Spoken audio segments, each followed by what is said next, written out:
n'êtes pas à leur côté. Merci. La parole est maintenant au président Christian Cambon pour le groupe Les Républicains. Merci, Monsieur le Président.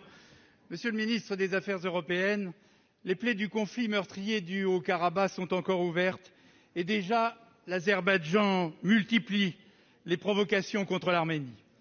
Refus honteux de libérer les prisonniers de guerre, destruction méthodique du patrimoine culturel et religieux des territoires arméniens qu'il contrôle. La situation vient de s'aggraver encore avec l'incursion de 350 soldats azéris qui se sont carrément installés sur le territoire arménien autour du lac Noir et de la zone de Verin-Chorja. En vérité, ce sont près de 20 000 soldats azéris qui sont de l'autre côté de la frontière à 40 kilomètres.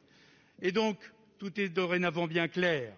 L'attaque du Haut-Karabakh était la première étape d'un plan de l'Azerbaïdjan et de la Turquie visant à assurer la continuité territoriale entre eux deux aux dépens de l'intégrité de l'Arménie.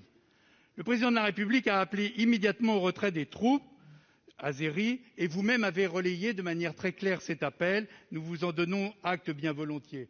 Mais en réalité, vous le savez, l'Occident est aujourd'hui complètement marginalisé dans cette zone. Outre la Turquie, la Russie est l'autre grand vainqueur de ce conflit, avec ses troupes dans les 3 pays du Caucase du Sud qui sont maintenant présentes. C'est pourquoi il nous semble important, si important, de montrer aujourd'hui à l'Arménie que la France est à ses côtés. Le Sénat l'a fait, et de manière très claire, à travers bien sûr cette résolution votée à l'unanimité le 25 novembre, puis avec le déplacement du président du Sénat à la tête d'une délégation de tous les présidents de groupe. Cette mission, croyez-moi, a marqué nos amis arméniens. Elle exprimait la mobilisation du Sénat tout entier. Alors maintenant, Monsieur le ministre, que comptez-vous faire? Face à cette situation toujours plus inquiétante, est-ce que vous allez relancer le groupe de Minsk dont la France assure la présidence, la coprésidence? Allez-vous saisir le Conseil de sécurité de l'ONU? Il s'agit de défendre nos valeurs, notre amitié de toujours avec le peuple arménien. En d'autres termes, face à ce drame, est-ce que vous allez passer de la diplomatie des déclarations à la diplomatie de l'action? Pour vous répondre, la parole est au secrétaire d'État en charge des affaires européennes. Monsieur Beaune, vous avez la parole. Monsieur le Président, Mesdames et Messieurs les sénateurs, Monsieur le Président Cambon, je veux rappeler comme vous la solidarité sans ambiguïté et sans faille de la France à l'égard de l'Arménie. Vous le savez, la France est extrêmement active depuis le début dans le dossier du Haut-Karabakh. Et après 6 mois de calme relatif, il y a eu ces derniers jours une nouvelle montée de tension, et vous l'avez rappelé, une incursion extrêmement préoccupante de troupes azerbaïdjanaises dans une région arménienne, celle du Syunik, et des troupes ont pris position dans une zone où la frontière internationale est mal délimitée, mais se sont introduites sur le territoire arménien. Cet incident montre que le cessez-le-feu reste extrêmement fragile et que nous ne pourrons faire l'impasse sur un règlement global du conflit. La France y prend sa part dans le cadre du groupe de Minsk. Nous nous assurons, vous l'avez rappelé, Monsieur le Président, la coprésidence. Et c'est dans ce cadre privilégié que nous poursuivrons ces efforts pour le règlement politique du conflit.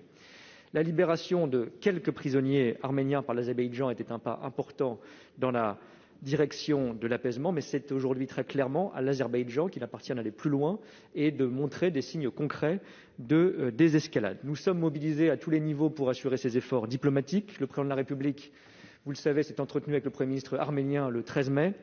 Jean-Yves Le Drian s'est entretenu avec ses homologues d'Arménie et d'Azerbaïdjan ces derniers jours, avec le secrétaire d'État américain Anthony Blinken pour défendre la libération des prisonniers arméniens, appeler à cette libération la plus rapide possible et demander instamment le retrait des troupes d'Azerbaïdjan de la région du Syunik. Hier encore, c'est très concret, il y a eu une consultation des présidents, des coprésidents, dont la France, du groupe de Minsk, pour aller dans cette direction. Enfin, je veux le dire, Monsieur le Président Cambon, avec mon collègue Jean-Baptiste Lemoyne, un certain nombre de membres du Sénat étaient à la commémoration du génocide arménien à Erevan le 24 avril.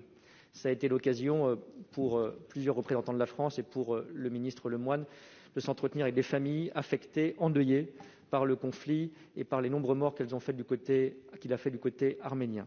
Notre solidarité se poursuivra, l'aide que nous avons apportée, c'est très concret, se poursuivra. Notre solidarité avec l'Arménie, je le redis, est sans faille. Elle s'exprimera de nouveau, Monsieur le Président. Merci. La parole est maintenant à notre collègue Patrice Joly pour le groupe socialiste, écologiste et républicain. Vous avez la parole. Merci,